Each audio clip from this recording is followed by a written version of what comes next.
Naging masalimuot ang buhay ni Claudine Barreto nang naghiwalay sila ng kanyang asawa na si Raymart Santiago. Naghiwalay sila noong May 2013 at hinahabol ng aktres ang higit na 116 million pesos at ilang properties na nasa pangalan nilang dalawa.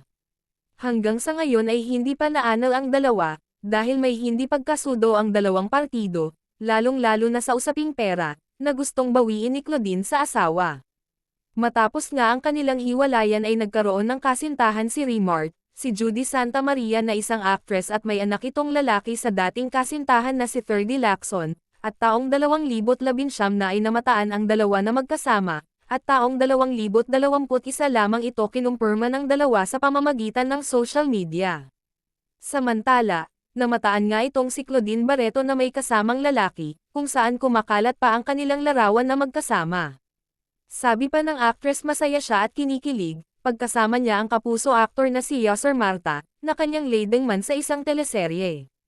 Wala namang pahayag ang dalawa tungkol dito, pero sabi ng isang source, ang kuhang litrato ay sa set ng dalawa kung saan sila ay nasa taping. Pero maraming netizens ang hindi naniniwala, na wala silang ugnayan.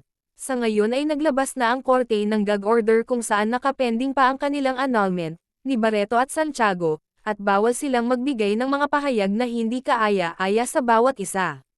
Matatandaan, binasag ni Santiago ang kanyang katahimikan, matapos magpahayag si Claudine tungkol sa kanya, sa blog na, Luis Listens, ni Manzano.